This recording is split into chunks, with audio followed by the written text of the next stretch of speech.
Every day, Syracuse, a young fisherman in Ireland, sets out to fish. One day, he finds a woman in his net.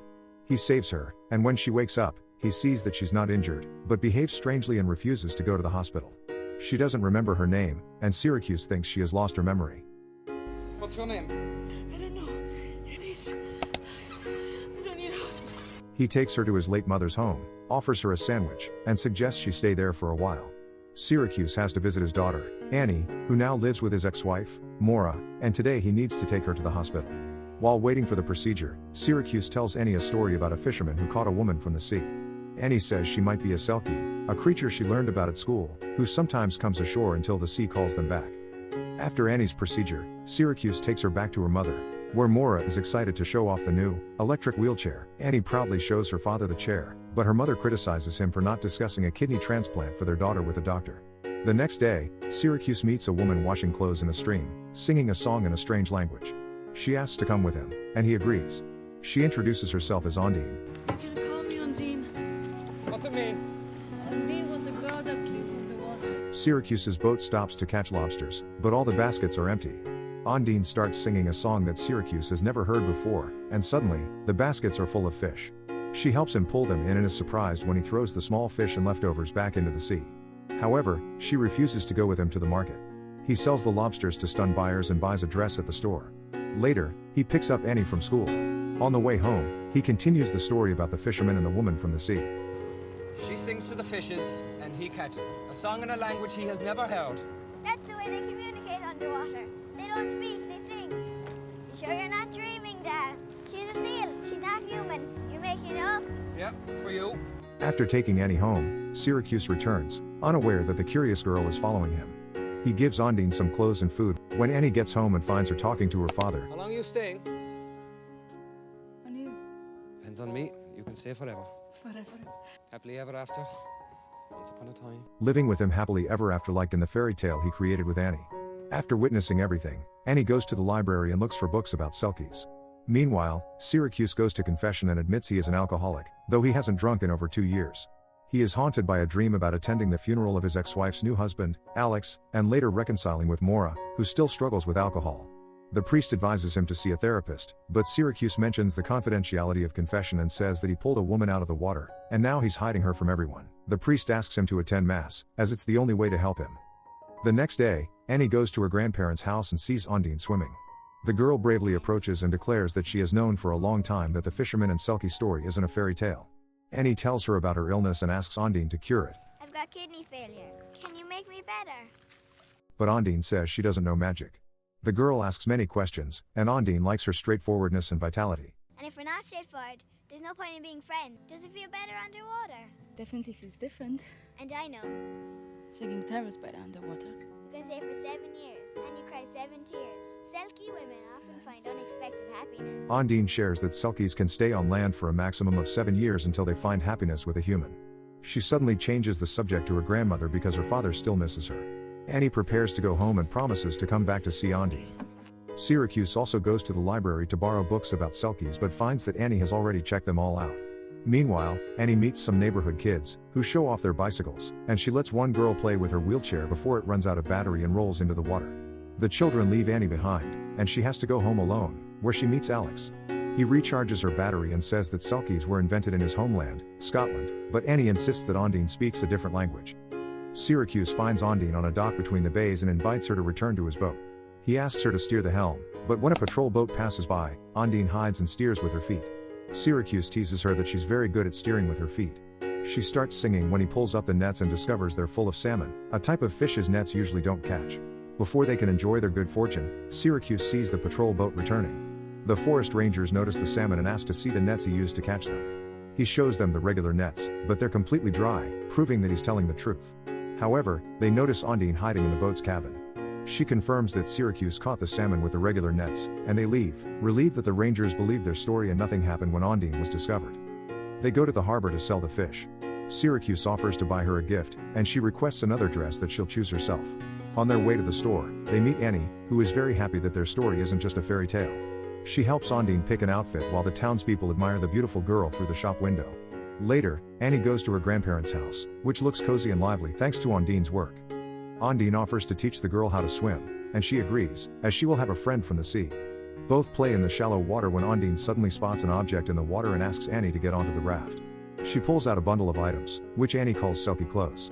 According to legend, if she buries them in the ground, she will be able to stay on land for 7 years, as long as her husband from the sea doesn't come to fetch her. After hearing Annie, Andine buries the item in the greenhouse, and Annie counts the steps to remember the exact location. Later, she tells her father about it and advises him to be careful with strangers.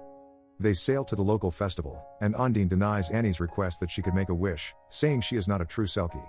Frustrated, Annie pretends that the brakes on her wheelchair aren't working and falls off the dock, hoping to test the truth in her words. Andine jumps in to save her and pulls her to the surface. Syracuse carries Annie home and hands her over to Maura and Alex. Later, Andine tells Syracuse that the brakes on the wheelchair were working fine, and Annie was just testing her ability to breathe underwater. He admits that she had once drunk heavily, but one day, he came back from a trip and found Annie's mother asleep next to the unconscious child. They saved the little girl, and he decided that one of them must always stay sober.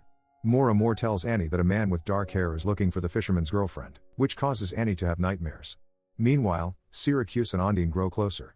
He later goes to confession and admits to the priest that he sinned with Andine the night before, and now he fears the luck she brings because he has lost all hope in good things.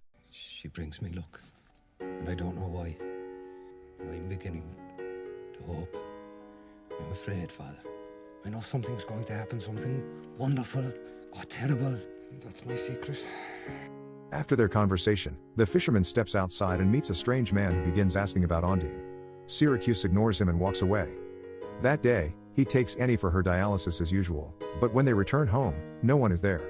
Maura and Alex have gone out drinking at a nearby bar. Syracuse takes her there.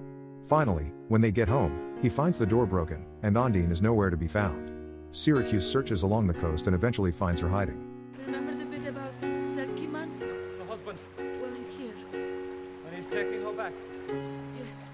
Meanwhile, Maura, drunk, is sitting in Annie's wheelchair, despite Alex's warnings, and insists on going home in the chair. Syracuse hides Andine in a secret cave behind a waterfall and offers to grant her a wish. You can grant a wish. Annie says so. I wish she wasn't sick.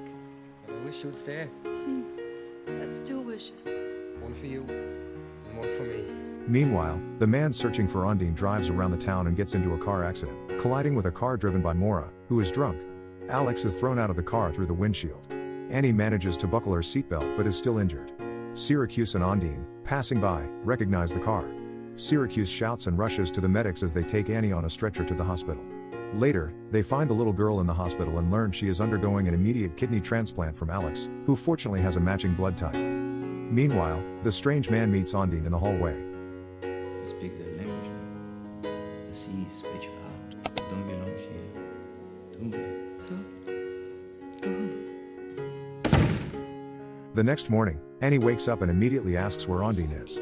Syracuse comforts her, saying they will see her again soon. Sometime later, Alex's cremation ceremony is held. Maura scatters his ashes into the sea, regretful that this time, she can't blame her ex-husband for everything. Take Annie home when she's stronger, but I don't want that woman there. She asks him to take Annie but insists that he must get rid of Andine. She forces her husband to drink in memory of Alex's soul. In his drunken state, Syracuse goes to the boat where Andine is hiding and calls her a selkie, taking her to the sea. There, he insists she return to her husband and sing her songs for him. You're home.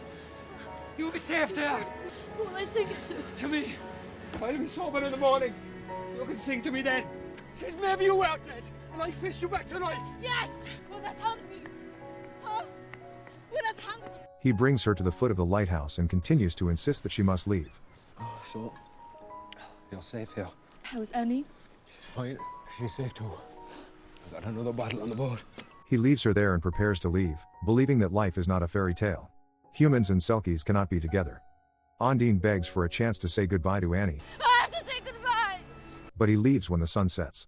The log she sits on takes the shape of a woman with a tail. Waiting for it to get dark, she jumps into the sea. The next morning, the priest wakes up a despondent Syracuse, who realizes he made a huge mistake. He takes Annie home from the hospital. The girl comforts him. But she'll be back, you know. She left something, I know. Later, Annie watches TV, where the Icelandic band Sigur Rós is performing, and suddenly, Syracuse recognizes the words. He realizes that Andine is an ordinary woman and rushes to the lighthouse. At first, he cannot find her and runs along the coast, calling loudly. But then he sees a fire where Andine is warming herself. At first, she says that she is a creature from the sea, who found her magical clothes and buried them so she could stay forever with her beloved family. But Syracuse demands the truth. Andine admits that she is a smuggler, transporting contraband from Romania. She had been on a boat with a backpack full of illegal goods when the police showed up. The man protecting her threw her into the water because he couldn't swim. She swam until she couldn't swim anymore and then drowned, but she got caught in Syracuse's net. The girl tells him that her real name is Iwana. The fisherman takes her home, where the criminals are waiting, having taken Annie hostage. Syracuse tries to fight them, but he cannot deal with two armed men. She tells them the story of the selkie clothes buried in the greenhouse, and the criminals demand she show them where it was buried. Everyone goes to the greenhouse to dig up the items, but they find nothing because Annie had hidden the selkie clothes elsewhere. Andine promises to stay with Annie, and she admits that she had hidden the package of contraband in the lobster trap. They all board the boat, but when the criminals lift the basket, Annie reminds Andine that she is a selkie and they are not. Andine throws one of the criminals into the sea. He drowns while Syracuse throws the other into the water, disarming him. The police arrive and arrest the criminal and Andine, who faces deportation unless she has citizenship or can marry soon. Annie goes to confession and says that her father will get married soon, although she is not a true selkie. In the final scene, a girl in a white dress and a fisherman in a suit board a boat to go on their honeymoon, bringing life to the fairy tale of the happiness of a human and a selkie. And that's where the film ends.